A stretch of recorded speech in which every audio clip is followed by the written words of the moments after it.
Nearly 1 million people in the U.S. are living with multiple sclerosis. Providence Swedish is home to the largest multiple sclerosis center in the Northwest.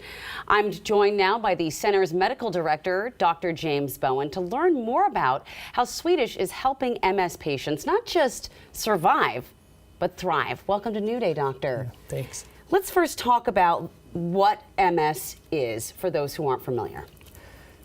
MS is a disease of the nervous system. It affects the brain, the spinal cord, the optic nerves. And with this disease, the areas of damage happen. You can think of the nervous system as a bunch of wires. Okay. And the myelin on the nerves, which would be like the insulation of the wires, gets damaged and the wire can't conduct the signal. It happens at random times, at random locations within the nervous system. So it has a huge array of symptoms and is very unpredictable. Okay, you just described that in such a clear way that we think we can all understand. But let's talk about some of those signs and symptoms. What are some of the most common signs that like someone who is early into diagnosis might see? Yeah.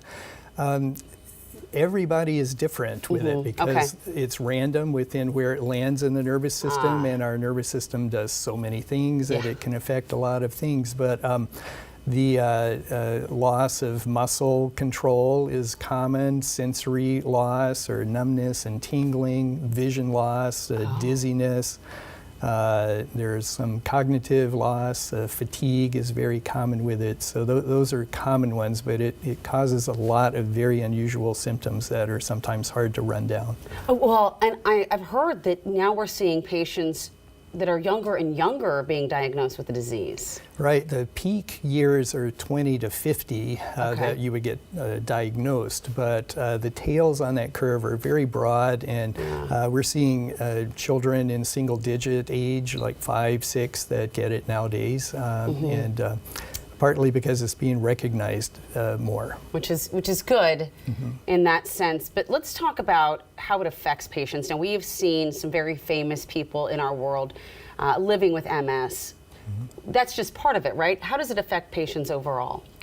Well, they get these random attacks where something will just suddenly go wrong with some part of their nervous system, and then they'll recover over a few weeks, but maybe not to 100%. And then they have more and more attacks at random times, and each you can lose a little bit of ground. So over time, disability can build up. And then since it's affecting people in their early adult and midlife years, it can have a huge impact on things like their job, their family, and just their lifestyle.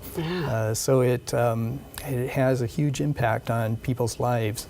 Now, I understand we are also seeing a higher concentration of people who are being diagnosed with MS in our area, in the Pacific Northwest. Do you know why that is? There are many factors that probably contribute to it, but MS is more common in northern areas for reasons we don't understand. And this is right around the whole world. Okay. So we're north enough that we're right near the highest areas of it. It is more common in people of Northern European descent, and we have a lot of those people in our area. And then we have a very sophisticated medical system in the Pacific Northwest, so they get diagnosed. Well, that makes sense, right? When you have such an incredible team of doctors here, you're going to find these things faster. There is no cure yet, but there are ways to slow the disease, isn't that correct? That's right. When I first got into the field, there were no treatments. Oh, really? So we just dealt with whatever disabilities people had, and now there are 19. None of them are cures, but they do slow the disease down. We were fortunate enough that I have participated in the studies that brought 14 of the 19 drugs to market. So it's been very gratifying to see that now we have something to offer people. Thank you for that work. Incredible. I understand that Providence Swedish is also home to the largest multiple sclerosis center in the Northwest. Talk to me about the services that patients can receive there. We set out a few years ago to create really the most comprehensive center that we could think of, and we've divided it into 3 areas. One is medical care, but we also try to do a lot of research and then try to address the non-medical aspects of people. The medical part of it, we have world-class, 4 world-class MS neurologists that all we do is multiple sclerosis. Wow. But we also have a rehabilitation doctor that's fellowship trained in MS. We think there are only 7 or 8 of those in the country, and we've got wow. one of them. We have a large number of rehabilitation services that are integrated within our clinic. The research component of this, we do about 30 to 33 studies at any one time. At any one time? Yeah, so we have we're a literally major, cutting edge of this. Yeah, we're a major center on the West Coast for clinical trials in MS. We also recently heard about your adventure program, which I think is amazing. You've seen lives change from that, haven't you? Yeah, the last component of our clinic is really trying to help people maximize their wellness, and we try to address their physical abilities, but also their emotional and their community abilities. And we have a lot of support groups. We've got yoga classes, Pilates classes, music therapy, and we have a band.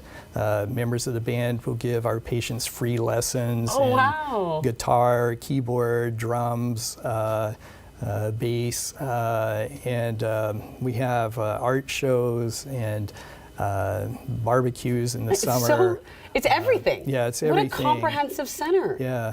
So when you think about, a disease like MS, it just tears a patient's life apart. Yeah. Like, how do you put that back together?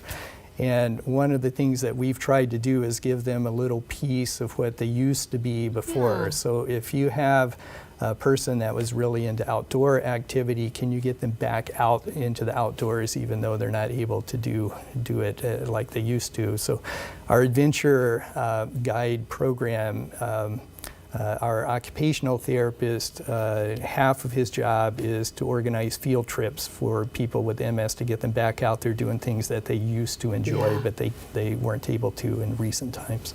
Such incredible work being done at the center there. Thank you so much for sharing all your knowledge with us and for everything that you've done. This has been such a pleasure to talk with you about this. Yeah, thanks. And to learn more about the services offered at the Swedish Multiple Sclerosis Center, please just go visit that website you see right there on your screen.